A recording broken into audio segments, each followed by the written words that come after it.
Est-ce que tu connais l'expression « qui fait le malin tombe dans le ravin » ?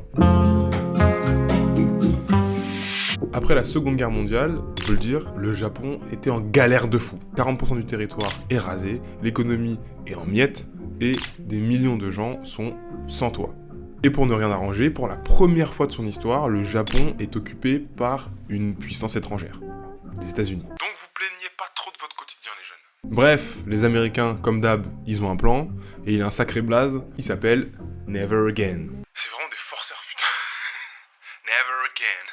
Tout pour le show. Les États-Unis, sous la direction du général Douglas MacArthur, très important comme nom, on va y revenir, ont un plan en 3 points. Éliminer toute capacité de guerre, démanteler le militarisme et l'idéologie impériale, et démocratiser profondément la société japonaise. Bon ok, d'accord, mais comment ça se traduit ? Dissolution de l'armée impériale, jugement des responsables de guerre, donc le procès de Tokyo, nouvelle constitution rédigée sous supervision américaine, très très important celui-là, et transformation du Japon en un état pacifiste et démocratique. Et c'est les deux derniers points qui vont nous intéresser, parce que juger des gens qui sont responsables de dingueries, j'ai envie de te dire normal. Notre cher Douglas MacArthur veut, je cite, faire du Japon l'exemple d'une nation pacifique moderne. Bah commence frère, les Américains.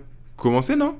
Non, bah attends, tranquille, faut pas déconner non plus. Un nouveau personnage rentre en jeu, le premier ministre japonais de l'époque, Kujiro Shidehara. C'est ce premier ministre qui propose lui-même d'inclure dans la nouvelle constitution un article interdisant la guerre, tout simplement, l'article 9.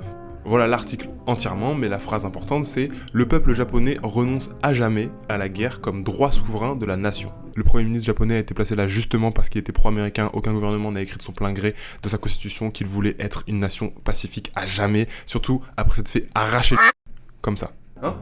Qui a dit ça ? Et tout ça a donné l'un des articles les plus lunaires dans une constitution.